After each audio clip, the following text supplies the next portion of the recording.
Okay, so today I'm going to be multitasking like crazy, not only streaming while driving, which again, to me, doesn't take any extra attention because you're just talking, but it's like you're talking on the phone or whatever. But also like, oh, I'm eating. What a bad boy I am, like just eating Burger King. So let's do an ASMR mukbang kind of a thing at the same time. So I got fries, I got onion rings, and I got those mozzarella fries. So we'll be eating that. Kind of like, it's a good kind of thing that you can eat while driving, right? As opposed to something like with a lot of sauce, like, you know, kind of some foods you can eat better than others. This is pretty convenient because you just kind of, right, it's just like solid pieces of stuff that aren't really messy on their own. Whereas like, oh, if I have, you know, Chinese food or something, you're not going to be able to do that. So that could be a whole challenge, right? Try to eat Chinese food with chopsticks while driving and streaming and doing something else, like fucking.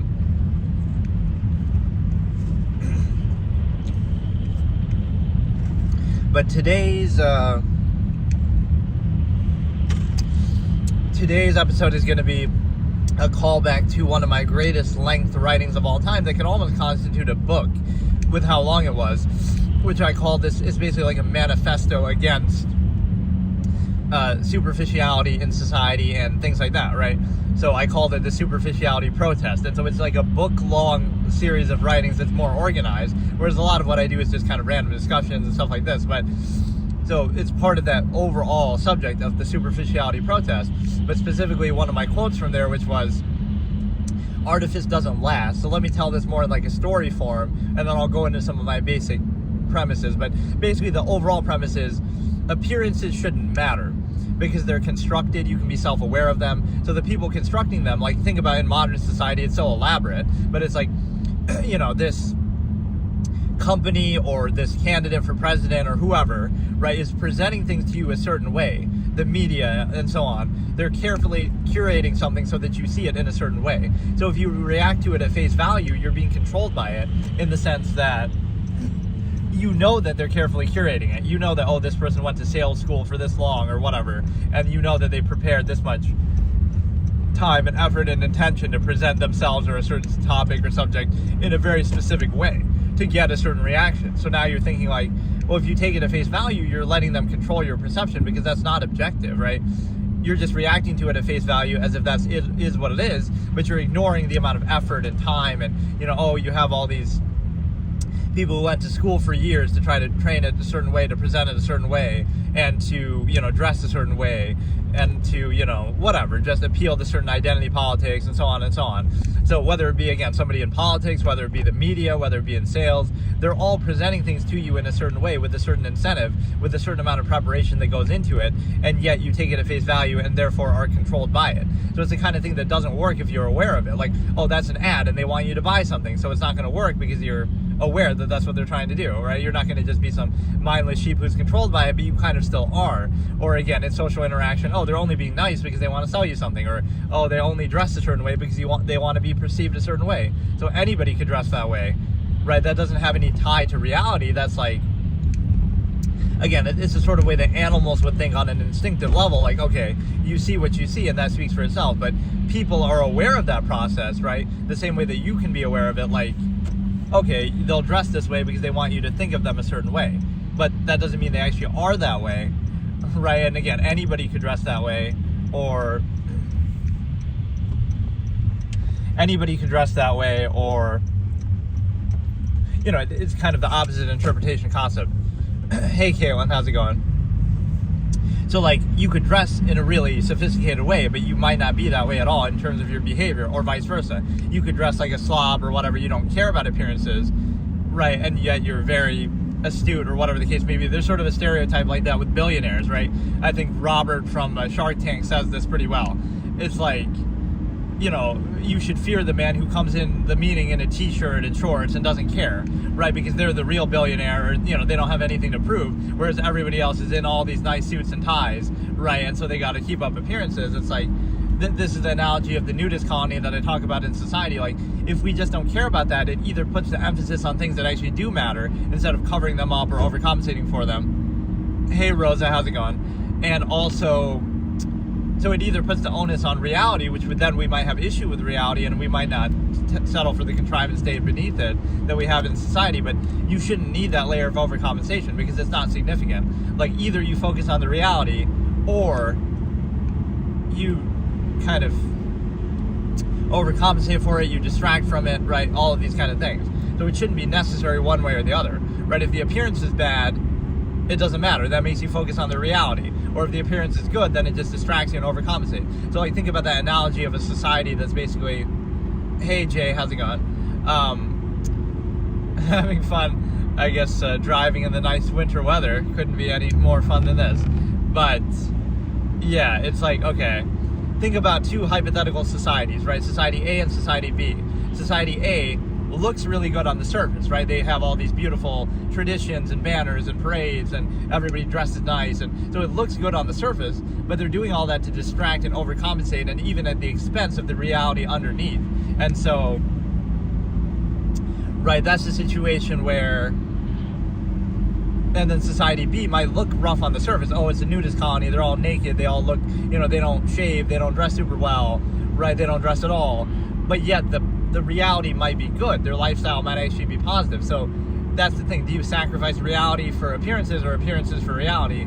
Or the very necessity and reason why you value appearances is because they're meant to cover something up, right? So should that be necessary, that sort of active deception that you desire? So when you react to something like somebody, for example, looking subpar, right? Like, oh, this person looks kind of ugly, or they dress kind of, bland, and their shirt is stained and stuff like that. What you're actually showing is it's not an issue with them as much as it makes you aware of the nature of a process that you otherwise try to hide. It's kind of similar to social interaction. Like, if somebody makes you aware of a process, it'll give you cognitive dissonance. Like, oh, that's cringe, that's, you'll have some issue with it. But that same exact process could be present and is present, but if somebody overcompensates for it adequately, oh, now it's a good thing. So it's not a question of the degree of overcompensation, it's a question of the nature of the process itself. They're doing the same exact thing with the same exact intent, the same exact way, but the manner in which they perform it is like, oh, well, they're a little bit slow with it, or so that makes you aware of it, so that's their fault for not adequately overcompensating for that same process that you would evidently have issue with if you were made more aware of it. Or it's like, again, so it's the fault of the individual for not adequately overcompensating for the flawed process, however you define it being flawed, not the process itself that can ever be questioned. And so,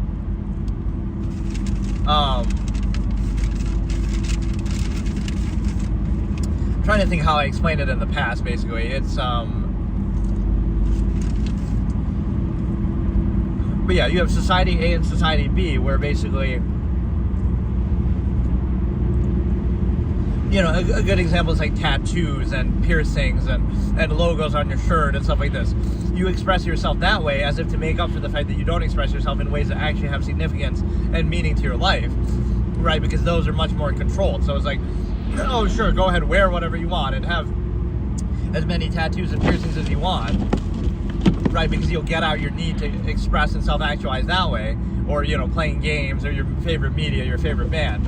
You'll express your outlet of self-actualization and value that way, but you won't do it in ways that actually matter. Like, oh, you want to be an activist and try to change something, and you might, you feel discouraged from those things because they're much harder to do, or they're much more rigidly controlled, much more burden of consequence, right? So you seek that as an outlet, refuge of expression or distraction. And so you still have that same need. See, you're reacting to the same need of your natural self-actualization, expression, your potential being inhibited, but the way you do that is as an outlet, not as a true natural practice. So if you didn't do all those things, so that's what it would do. It would force you to face reality, which, why should that be a bad thing? Why should we have to hide from it? Why should we have to constantly contrive against it and compete on the level of appearances, what I call basically the contest of contrivance? Why should we need to do that? So, for example,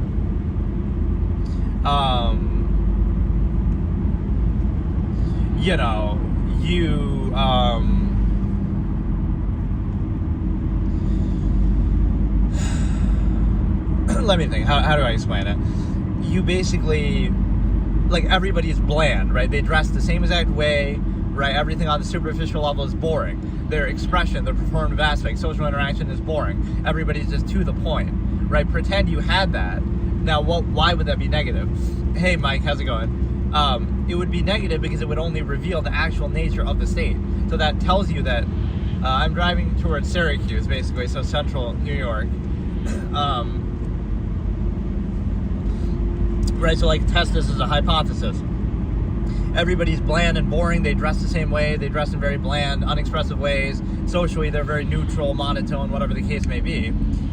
Oh, I just got brake checked by a plow. Look at that. That's nice. But no, it's a situation where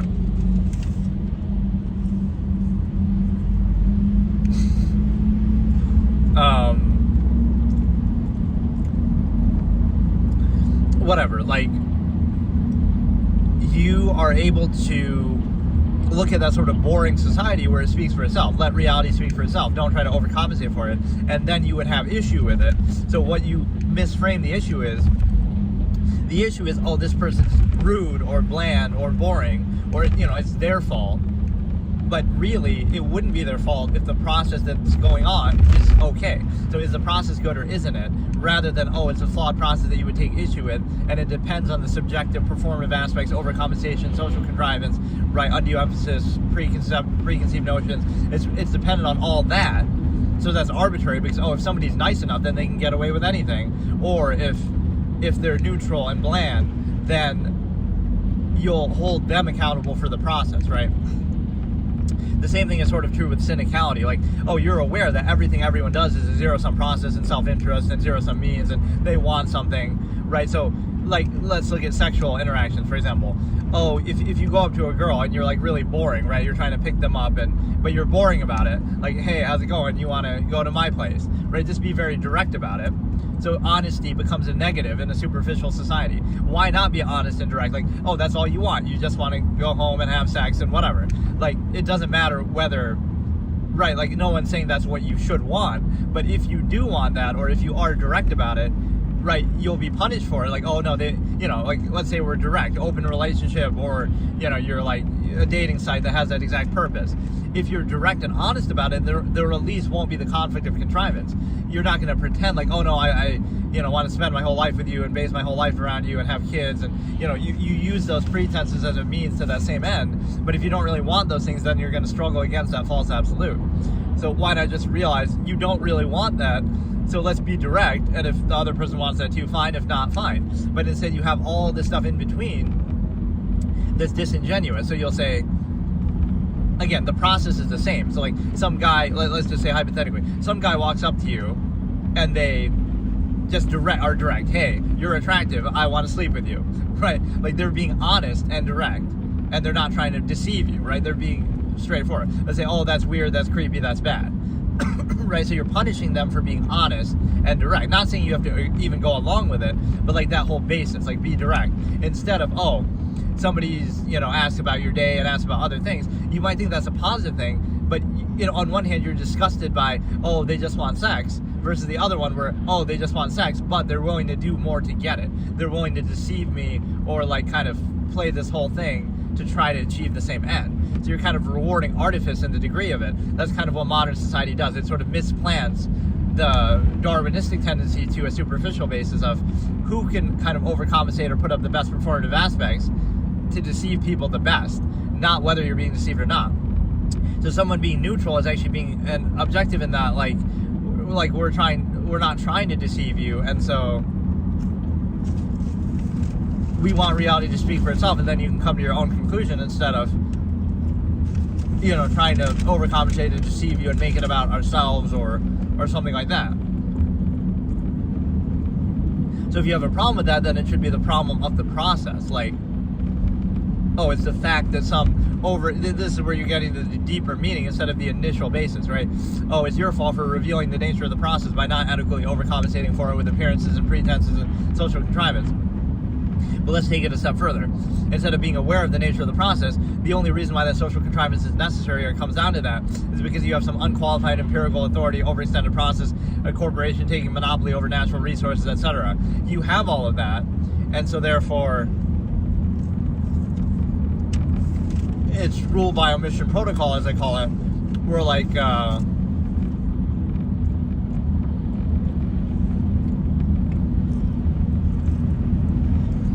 you basically pass on that conflict to the individual. So, oh, it's the cashier's fault or this individual's fault at the bottom tier of this power structure. It's their fault for not being nicer about it. But why do they have to be nice? If the process is sound, there's no need to be nice. Right? You can just be neutral. You can just let the process speak for itself. It's a zero-sum process. Instead, it's necessary to specify unqualified empirical authority, specify something to a specific store, specific person, specific, country, whatever it might be. So there's some empirical incentive based in that you have to overcompensate for and use that to specify. So, undue emphasis to specify. And so what that means is, right, that shouldn't be necessary. So imagine if you let everything speak for itself as a zero-sum process.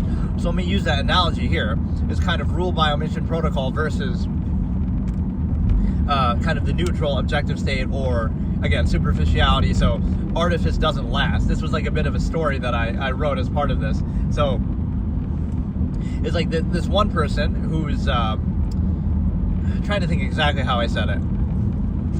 Okay, this one person who's like, they work every day themselves. They're always there, like a store, right? Like two stores. They work every day. They're there all day, every day. They do everything themselves, right?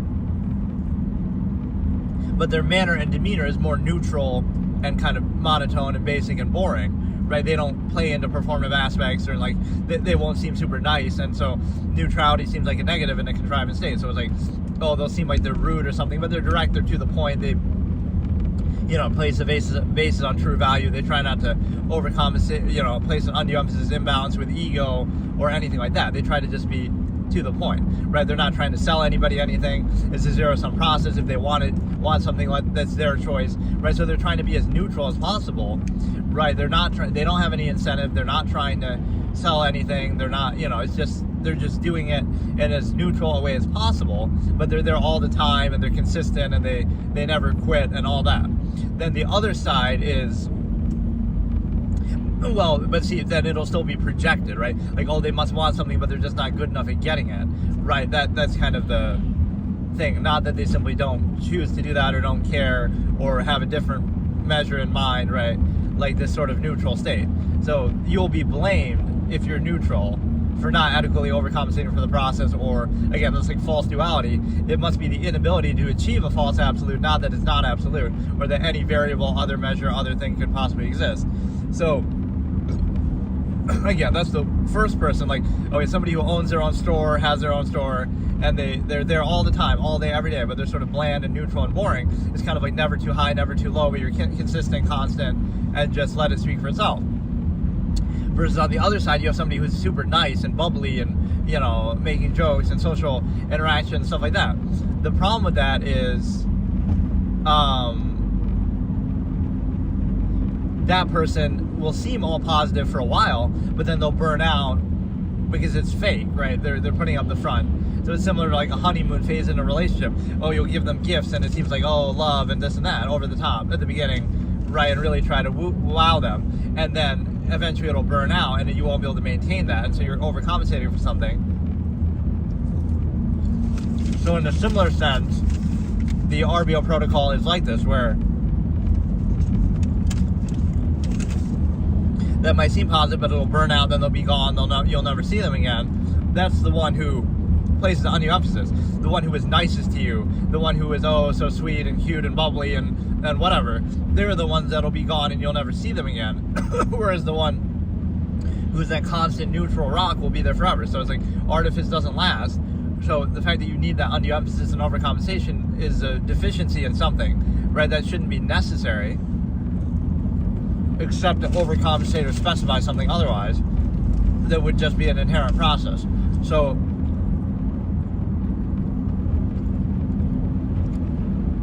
pretend you're that direct, neutral, inherent person that we're talking about, right? None of that would be necessary. You just, let's let reality speak for itself. Then you say, well, then why should somebody settle for one person or another, like in a relationship or something? But that's why you wouldn't say that. Don't settle for one person then, because, and then, it comes down to concepts of contrivance, something like that, exposure kind of fallacy. But don't do that, because if your natural tendency is not to limit yourself, then you don't have to specify it, and then you're just free and open. So it's like sort of condemning that freedom and instead letting it narrow down to, because see, this creates such an imbalance, right? Everything can be artificial, but then it's just a matter of how well you overcompensate for it or hide it or tolerate it, or, you know, who's better at doing that.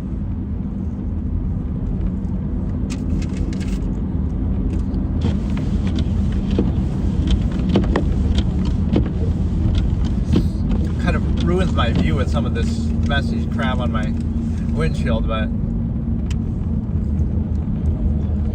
yeah, it's a situation where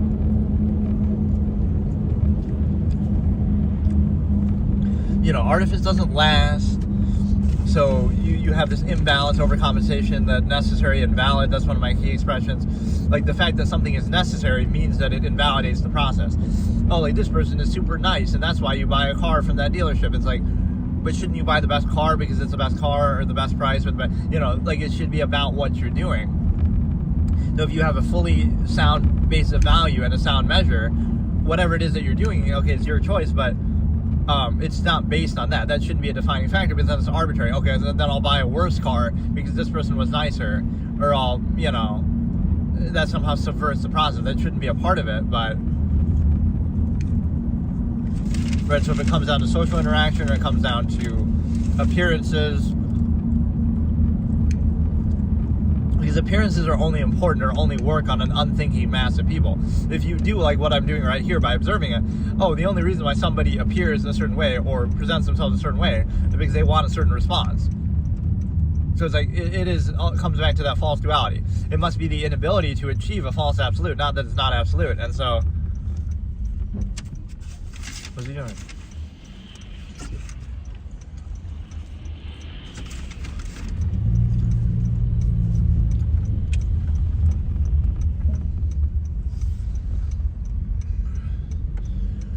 Right, so like it's this preconceived thing, like, everybody must be this uniform same way, and they must have the same incentive or whatever, right? They must be trying to do the same exact thing. It's now just a matter of how they do it or the degree they do it, not that they could have some other measure. I often use the example of the absolutist with time. They would value time, or they would have amalgam theory, some absolutist goal that they have, that everything goes toward. So everything would be projected like, zero-sum means or stimuli acme, but actually it's something else. Okay, they do have an incentive, but it's time. It's time, even at the expense of those other things. It's not money or sex or whatever. So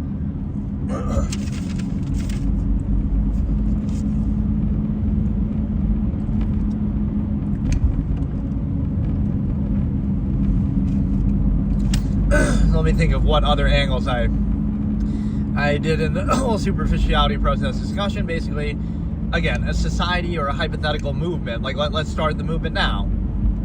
Hashtag superficiality protest. Like, this is a stupid way we'd have to do it. Even to defeat the process, you have to appeal to it. So like,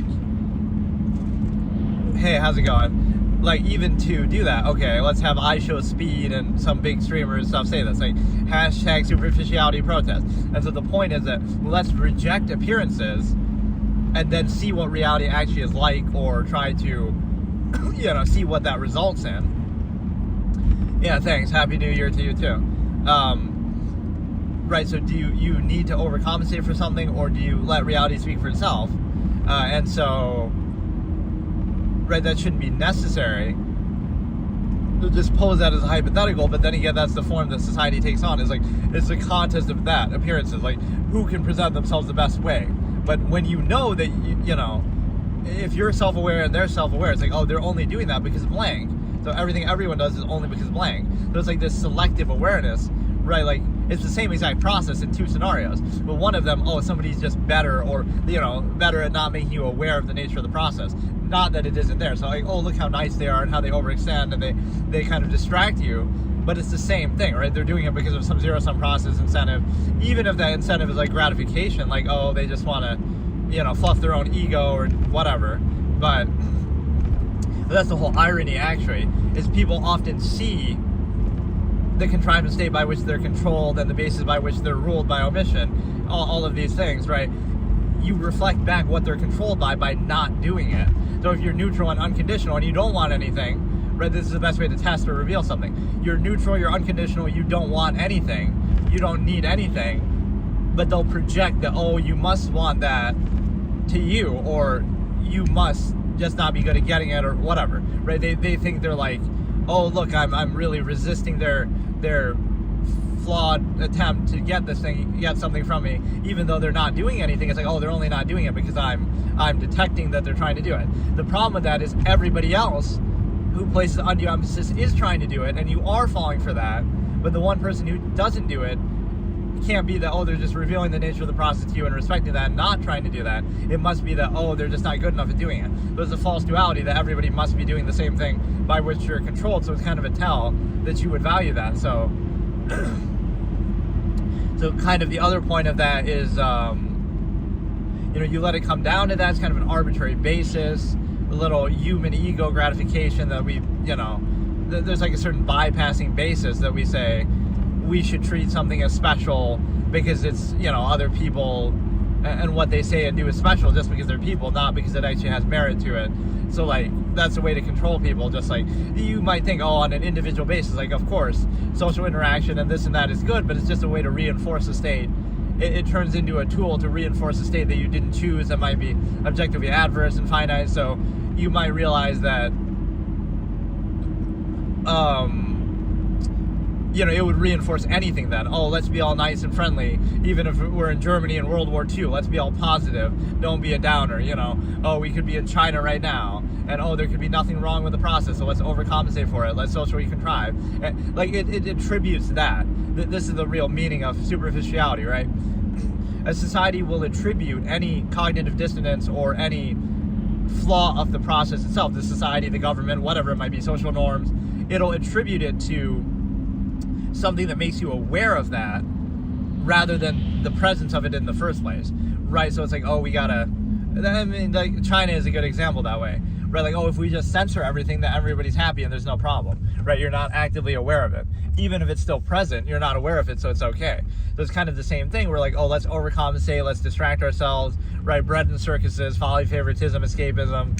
Let's, focus on clothing and how people dress and how, social performative aspects, how we talk, how we focus on everything but the inherent process beneath it all, right? So let's look at everybody just the same way, right? We're all just, again, the nudist colony example, minimalist example, it doesn't matter, right? We don't focus on anything superficial. Now we'd be forced to face reality, which wouldn't be consistent with an overextended subversive state like what we have. There's kind of an ex post facto fallacy of like, well, you're doing it because you have to, because you're already in this overextended state, and you've already been indoctrinated and kind of created by it, but you would never come to this state naturally if you had that choice, right? Nobody would be, oh, you're born in the jungle and now I want to live in this modern society. Nobody would do that, even if you're tempted by the technology or something like that. You would never do it that exact way because, right, the way that you get there is not like that. It's not a choice. It's you're born into it. You're indoctrinated by it. You're heavily indoctrinated before you can even critically think for yourself in youth, right? It's constantly reinforced. And any sort of self-actualization or the human variable in any other direction is framed as in false duality, like, oh, look how rebellious this teenager is, who was raised in a society that they didn't choose to be born in, that was indoctrinated heavily before they could think for themselves. Now anything they do that isn't in line with that exact contrivance state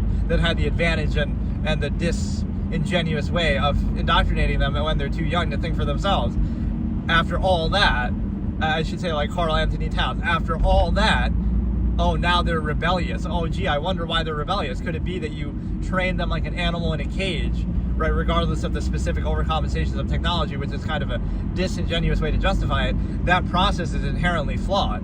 That would be like what a dictatorship could do. They'll put you in a group when you're at a young age to try to indoctrinate you. Like, that's the same way that society operates. Should that be necessary?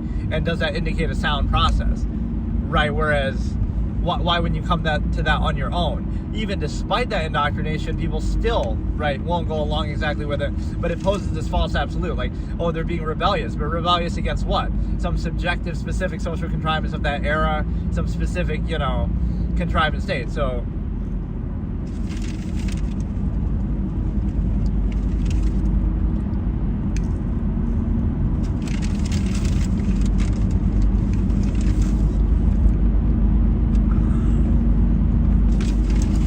you'd realize like, oh, the fact that appearances are necessary means that there's something deficient with the process, so it comes down to your ability to overcompensate or bypass or distract from it. Even if the same thing is present, it's kind of like the initial basis where, right, we value the initial lowest common denominator over extension, mass of people, etc. That basis over something long form, right? The same thing by long form basis would be bad, but be considered bad, even though if you truly value the process, then value it all the way. If you don't, then don't. But instead, it's like a lowest common denominator, appeal to ego, appearances. So it shows a endless half-mass sort of dancing around it, not a true value for the process, right? Everything is seen through the ego lens. So if somebody's neutral and doesn't operate that way, it'll be projected that way. But yeah, it's like things that are only as important as you make them out to be is basically what that represents too, right? Like, oh, makeup or clothing, or, you know, at least clothing can have a functional basis. Like, oh, look, it's cold outside, so we're wearing this because of that, right? I get that, but so much of it is just, it doesn't serve a purpose. It's even potentially counterproductive. You focus your time and attention and money on it.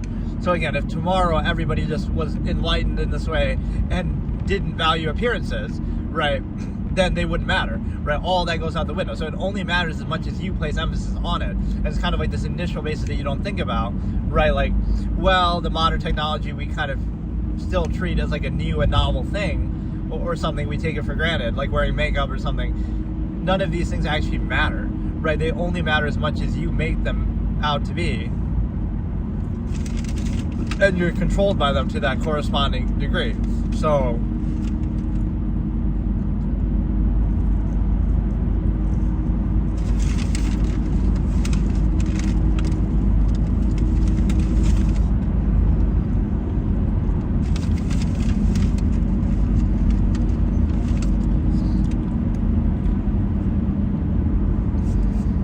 but yeah, you can value appearances as much as you want, but then you'll be controlled by them, influenced by them. They're easily manipulated.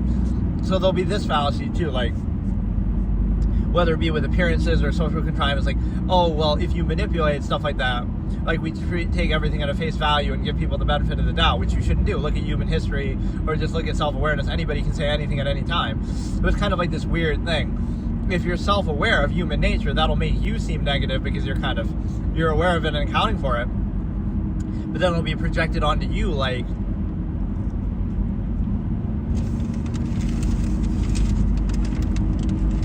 right, it's your fault for being aware of it, not the fault of the process for existing and being the way that it is. So, and a lot of this operates on the basis of the false absolute rain regurg, as I call it, reinforced regurgitation. I would say it in short form. That's like absolutist speak.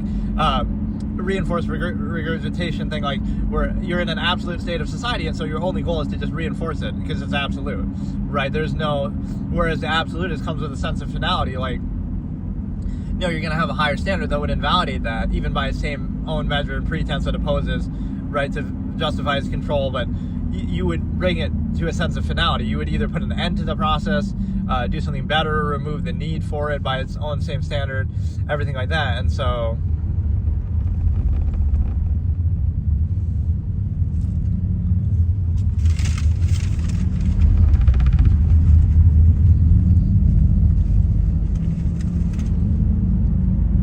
right, you could put an end to the process, and you could also, right, an absolutist would come with finality, which means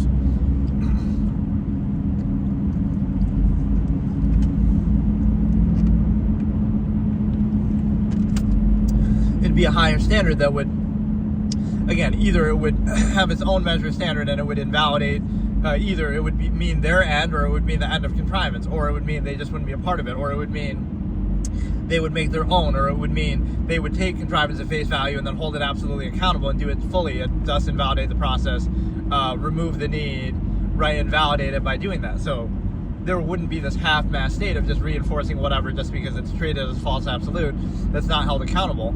And so that's how the majority of things operate. So the one basis that I'll say is the fact that this is one that I maybe haven't discussed in a long time. Like sometimes I'll or haven't really thought about. So I'm doing this really off the top of my head. From like years, you know, I'm thinking like this is something I wrote and talked about like maybe 12 years ago, 11 to 12 years ago. So whereas the other ones obviously originated then, but then I also have discussed it since then on and off, or written about it again. So this one is a little bit more unique like that. So what else would I say about it? Again, appearances shouldn't matter, or they're just a way to overcompensate or cover up for something, or right, so that almost seems to be a negative. If you're aware of the nature of the process, like, oh, they're only doing that to control you, so there's a difference of whether you're controlled by it or not. But it's the same. So, like, what if somebody said that to you? Like, oh, I'm dressing this way so that you perceive me in this way. And then you'll say, oh, well, now I don't like that because I'm aware of it. But somebody else does the exact same thing. They're dressing the same exact way, so you perceive them a certain way, but they don't make a point of it. They don't say it. So now you're controlled by it because you're not aware of it. So isn't that, like, wouldn't you rather be aware of it, but somehow that's how people are controlled, right? Ignorance is bliss kind of a thing. You're controlled by exactly the same thing, but your awareness of it is the enemy, right? So you want to be unaware, therefore you can be controlled by it, and you don't have cognitive dissonance, but you're never truly free of the process. Or, by your own measure, if you find the process unsettling, then, right, if you would take issue of being aware of it, then you shouldn't do it. Or, I mean, you shouldn't value it, but you know, it's weird because let's think about it on a sexual level too, for example. Like, with relationships, okay, the same thing, like, oh, you approach somebody, like, you're a pickup artist, and it's like, oh, you're using a pickup line on them, and they could say, oh, that's so cheesy, you know, you say that to everybody. And so if somebody else comes up with a better one or something original or whatever, right? So now they're both trying to do the same thing, but one is just better at it. So is that really... So it's like you want your awareness or something to be bypassed. You want the same process, but you don't want to acknowledge that you want the process or that you're controlled by it.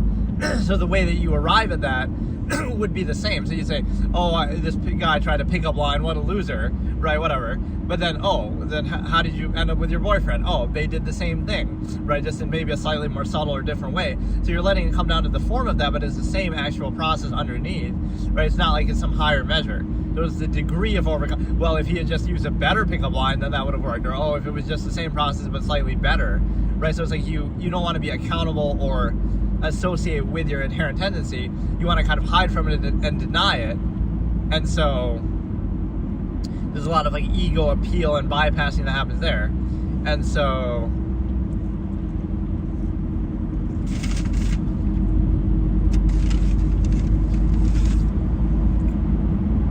but that's the best way to show it. It's like self-awareness is the enemy, right? The same exact process is present, but it's only negative if you're made aware of it by either somebody pointing it out to you, or, oh, they present it less convincingly, a little slower, they don't adequately overcompensate for it with social contrivance, anti-thought, you know, so they're just kind of neutral.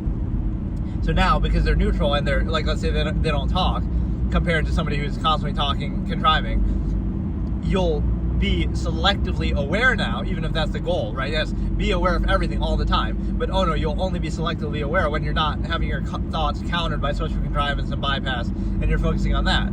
So it's not a difference in reality, it's a difference in your perception and selective awareness. So imagine if you were that aware all the time, instead of, oh, I'm being selectively controlled by social contrivance, which plays into the human ego, and undue emphasis is placed on people and everything they do and say just because they're people. And there's sort of this subversive fallacy in that.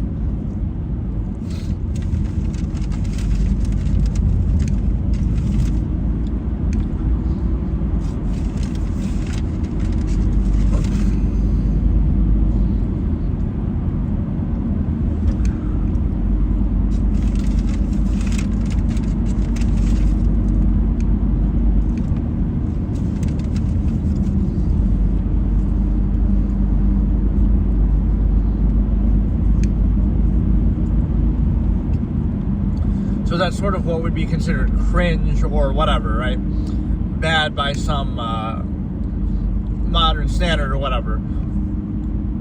Right, what's the difference between something that's cringe or awkward? and something that you would actually value. It could be the same exact process. It could be the same exact thing that's said. It could be the same exact sort of, underlying thing going on. But if you, again, are too aware of it, or if you're made too aware of it, or if it's too direct, then you have issue with it. What you're basically saying is you have issue with the process, whatever the process might be. You have a problem with the process, but it only is a problem if you're made aware of it. It's not a problem if, it's overcompensated for or bypassed with preconceived notions, appeal to ego, right? If it's presented in a certain way. So you fall for that until you're controlled by that, like the degree of presentation. So it shows you that people basically don't have standards then. Right, because it's selective. This person doesn't care about appearances, or doesn't want to control you with appearances, and wants to show something for what it is, but they're negative, that's cringe, that's bad. Then somebody else, let's present it in just the right way to control you with it, to bypass your awareness, to distract you, whatever.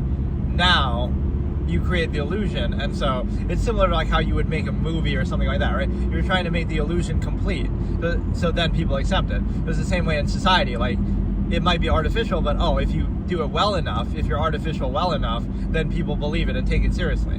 Not that everything is artificial, so now we shouldn't take that basis seriously, and we could consider, everything's arbitrary, everything's subjective, and, that's where a lot of base of value even comes from. It's just ego, insistence, non-base of self, right? Self-awareness would not show you that. Like, why do you value certain things or anything? It's not based on any objective standard that you hold accountable. It's just, you happen to,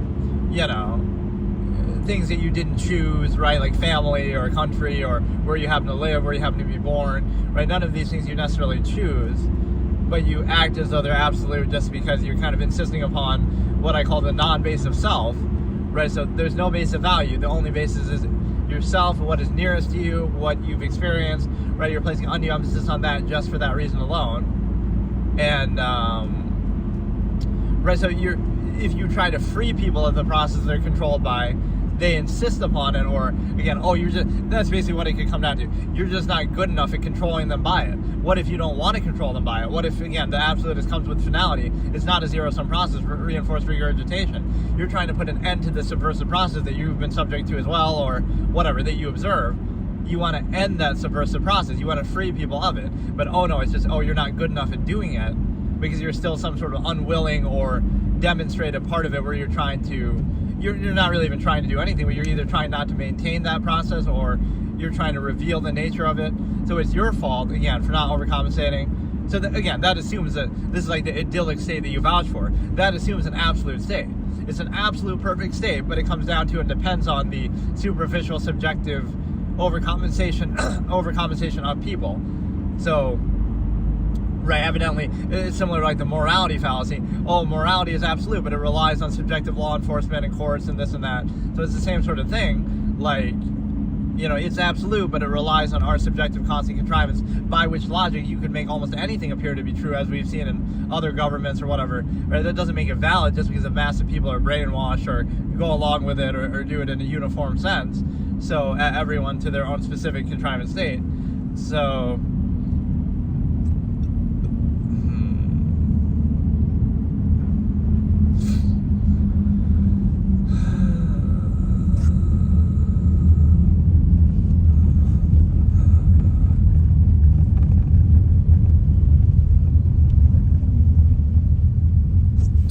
got kind of bad all of a sudden here. Most of the drive wasn't too bad, or I guess I was behind that plow for part of it, which normally I'd welcome that, but that road didn't seem like it even really needed it.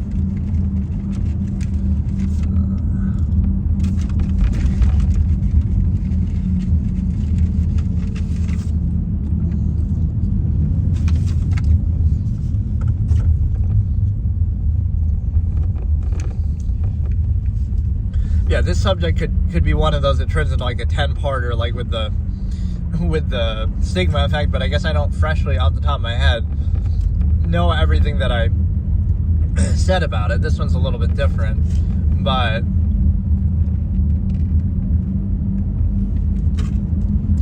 it just seems like something so obvious when people take it seriously. And the only reason why you have to take it seriously is to take contrivance itself seriously, which you're exposed to and you're already a part of.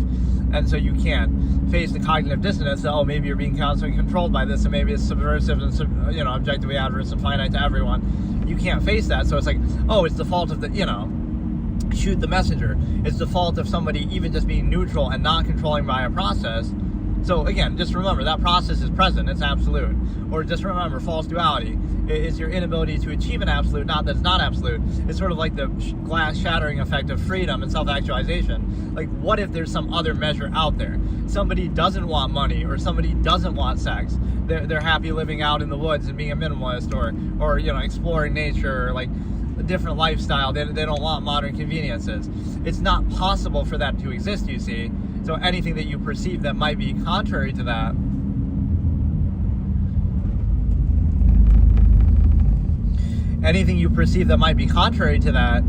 must just be, they lack the ability and the performative aspects to achieve this absolute. Not that it's not absolute, not that they get a different measure. Those kind of the ironic self-tell too. This person who doesn't value appearances and values inherent reality looks bad.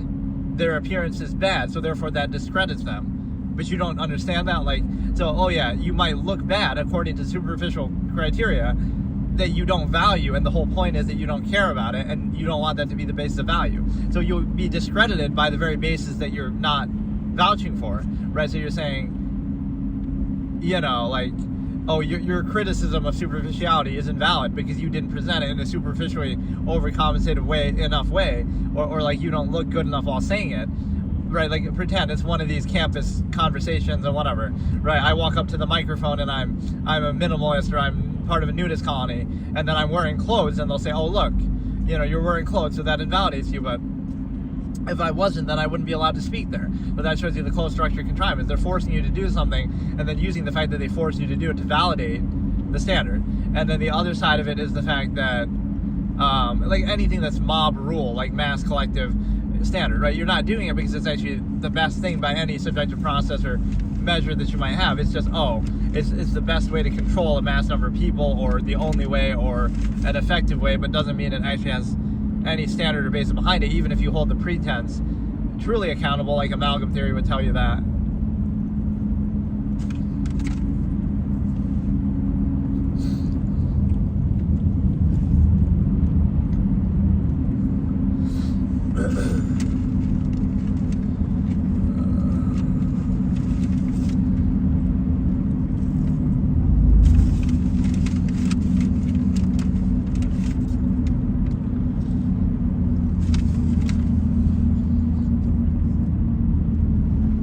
I like this because at least it gives me a reference point of something to come back to.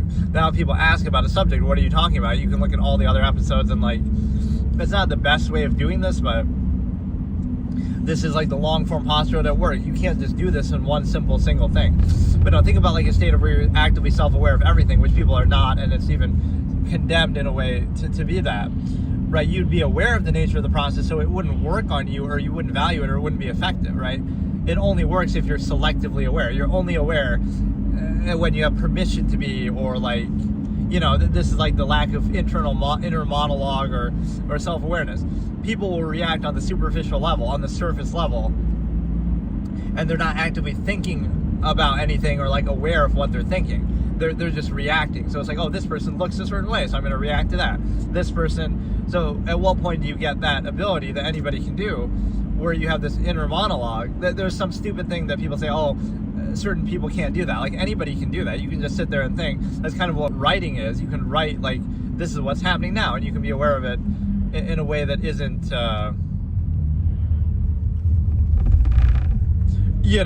isn't just reactive. You're not just reacting, you're observing, and then you can choose to react. That's like the other layer. So it might seem like, you're slow or something, but not treating it as a false absolute. Like, you assess the actual objective nature, you self-actualize from an inherent base state, like I've talked about.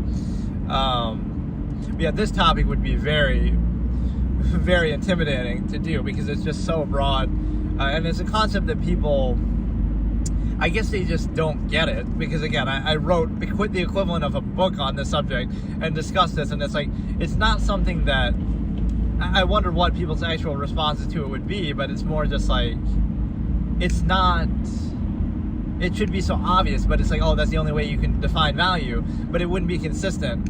Like, you're only doing it because of an overextended mass of people, so they're more easily controlled by appearances, but that doesn't mean it's actually a credible basis, right? So if again, the world is a village of 100, then why would we care about appearances, right? You can argue maybe you'd care more, but I don't know. It's just not a basis of value, really. It doesn't have any impact, and anybody can wear anything, or anybody can appear a certain way.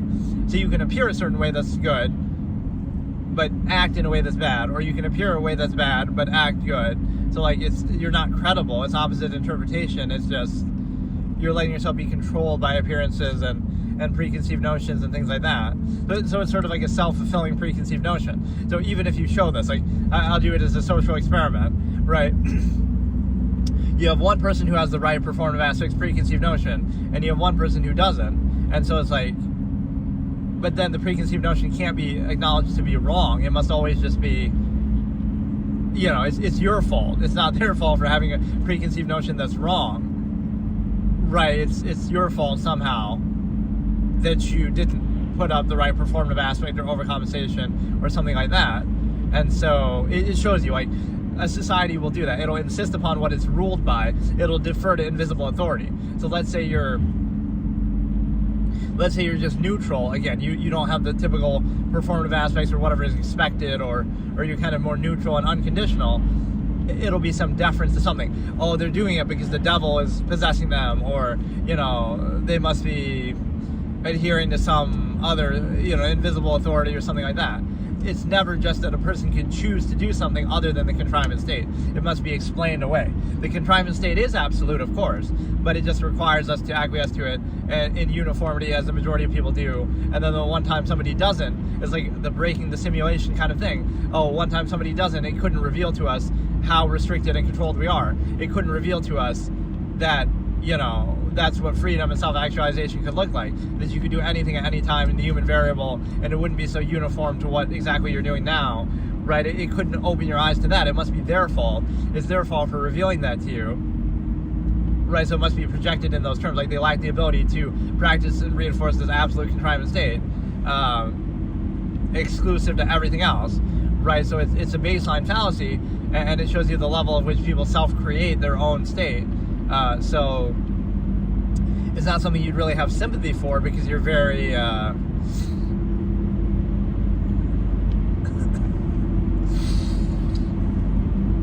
right, you're very aware of it, so it's kind of disappointing. It's like you're aware of a process that controls you, but you're still controlled by it, but on account of a mass of people around you. So it's kind of like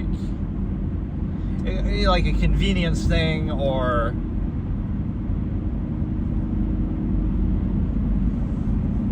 so that's like the desired state too of objectivity.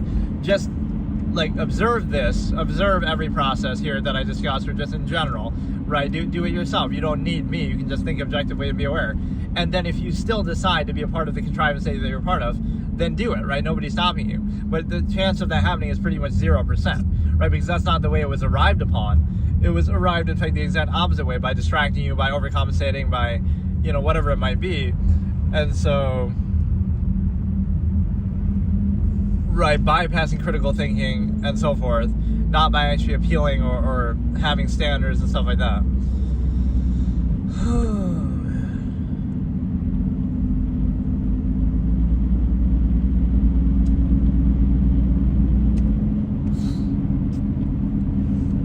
Yeah, the weather wasn't too bad today, but some people might even think that, oh, like I quit streaming or something, but it's just because I stopped on Twitch. But no, I just moved over to here, and not even on my main channel. You could argue that maybe I should have done that, but like I said, I didn't want to spam that one. And in the long term, this probably would make more sense, right? Like, this is a channel that I don't mind spamming stuff on. Like, if I stream every single day, or, you know, or like post clips every couple days, right? That's kind of what this channel is about.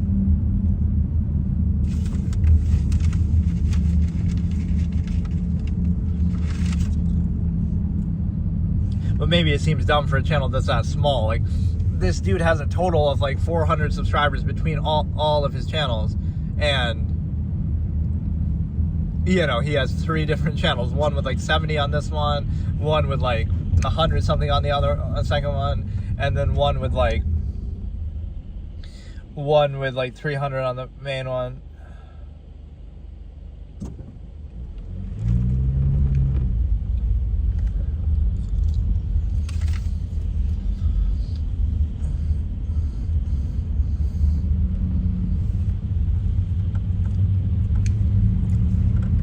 But no, you can see like there, people are so thoroughly controlled by a process that when you don't control them by that process, that's your inability to do something that's absolute. Not that it's not absolute, not that another measure could exist, some variable, something different, right? Not that,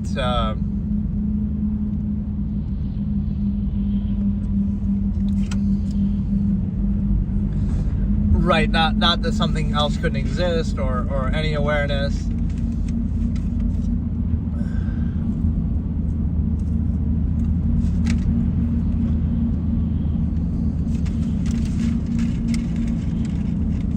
Or just by being neutral, right? Those are all the projections. By being neutral and self-aware, it's like people will project back to you what they're controlled by or what their own worldview is. Like, oh, you must want this or that, even if you don't, and that's why you're neutral, so you don't feel the need to do that. Or you're free of it and can self-actualize, or you reflect to them that something that represents freedom, which they're exposed to a contrivance state, they controlled everything they do. So it kind of shatters the glass and brings out cognitive dissonance that,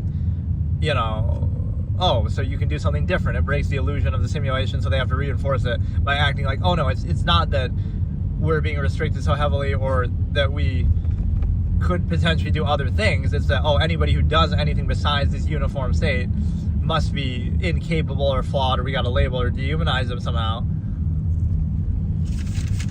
And then,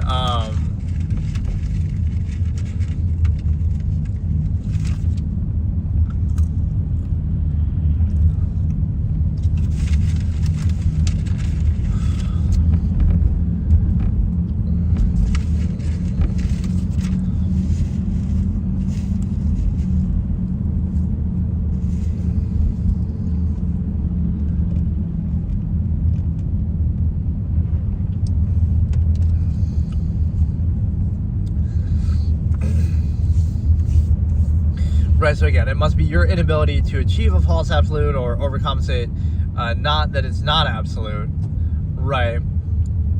So it must be one size fits all. If you break the illusion, right, like this is maybe the simple expression I would have used. Like, just remember, right, in a contrivance state, in society, in reality, in life, your enemy is that random ordinary person. Is that everyday random person, right, who seems, they're crazy, or they whatever, right, they're pensive, or they think, or they seem whatever it might be, right? It's like an emperor has no clothes fallacy, like, it's absolute, you just don't get it, but you cannot get it or choose something different would show you it's not absolute. And so, but no, it's that random individual's fault. Like, it's my fault, this one viewer, random streamer, or whatever person that I am, it's my fault, I'm the issue, right? Shoot the messenger. It's not unqualified empirical authority, not people who, not the contrivance state, not, actual real power and corporations or anything. The enemy is this random dude, right, who can just objectively observe something. That's the enemy. It's like when you see people get censored or whatever, right, like it'll be even if you say, Alex Jones, and you think he's a bad guy, it's like, is it really him that's the enemy, right? Or like, is that really what's going to make your life better? Is he really the one that, it'll be that, like, they're the enemy, not the big, not either the big corporations or government, but even just the process itself, right? The nature of the process that you're living in, subversive as it might be, right? So that's always telling, like, this random dude is the issue, right? Who's being censored, or somebody, just some ordinary everyday person, they're the issue, because they reveal the cognitive dissonance of your own state or something like that, not the structure of it itself, right? That there's something that they reflect back. So that's where neutrality is a false negative too. You could just do a zero-sum process, just do it. But, that's somehow negative because you have to socially contrive, overcompensate for it. And so that means that basically, it seems like a negative, but it's really just neutral, and it's just a zero-sum process that you're treating like that. So it shows you like there's some expectation that you have to place undue emphasis on it, or you have to somehow,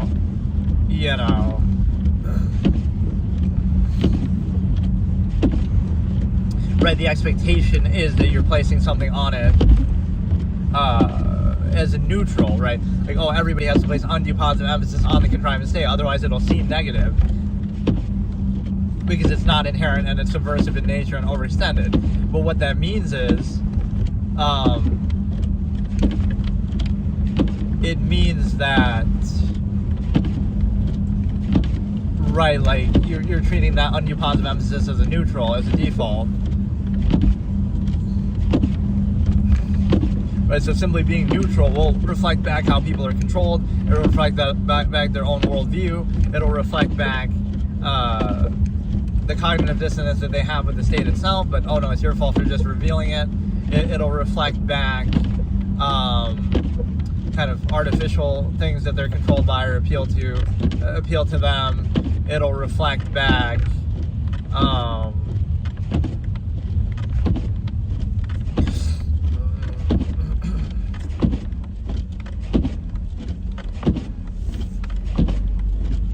right, kind of the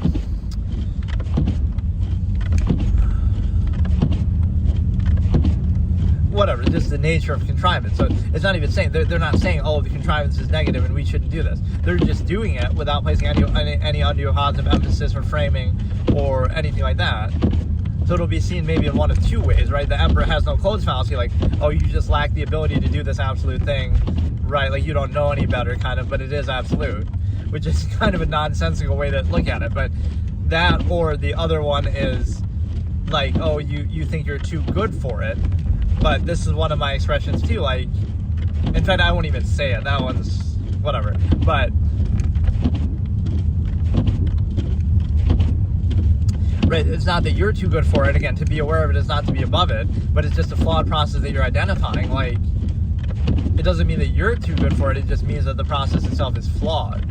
So, right, so you're choosing not to reinforce it.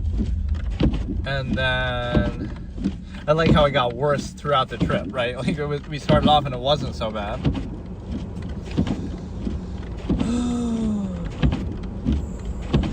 I don't know what people even do for New Year really, besides just, okay, stay up late and drink till you pass out or try to watch the ball drop. Like, I don't know what other New Age modern traditions people have. Maybe like some little, try to go over your resolutions or something. But yeah, like even that's a good basis of like fallacy of permission.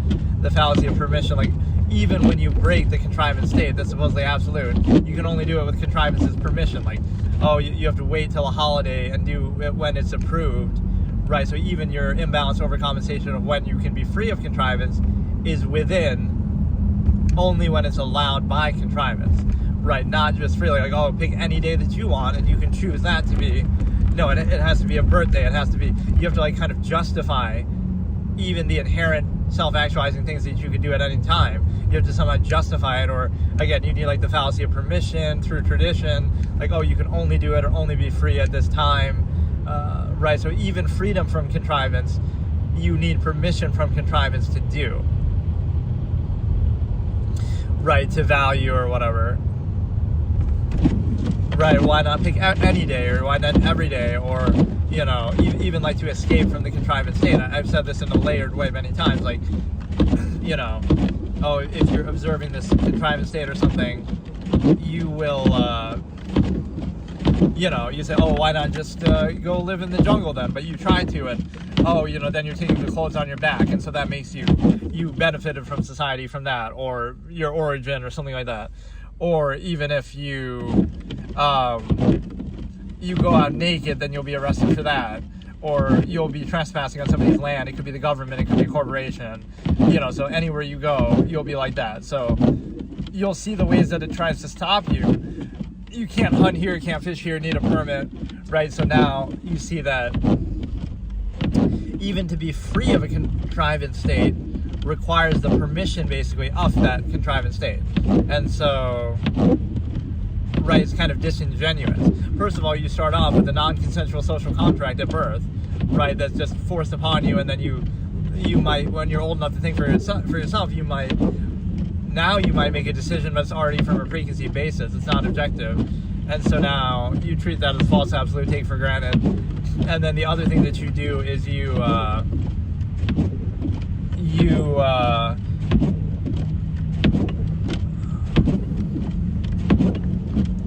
whatever, you have that non-consensual social contract, but then even to leave society, you also need his permission, so everything is through that lens. Or even like what I'm saying now or observing now, you could say like, oh, in order to do that, you need like certain, which really you don't need anything. Anybody can just be objective, think, but it's like, oh, some freedom from contrivance that would be subversive, but that, again, you would do it as a zero-sum process, so it wouldn't matter. So it's like, I don't know, you need, like, maybe that's what it takes, right? So if you were to change the world and do something, like, oh, you only did that because you had some zero-sum means benefit, but like, maybe that's what it takes to counter all the unqualified empirical authority. So there's no ego in that, it's just a zero-sum process. So it's like, okay, you benefited from it to counter other people who benefited from it, or some unqualified kind of process. So I like how the weather ends up making these sessions take longer too than what I typically intend or expect. Really, usually it's not quite an hour, right? But just because the weather, especially on this trip, because it's like a shorter trip too. But I wonder if it crashes for a second there under the bridges. Right, it's not quite long enough that it should cause the Starlink to fuck out, but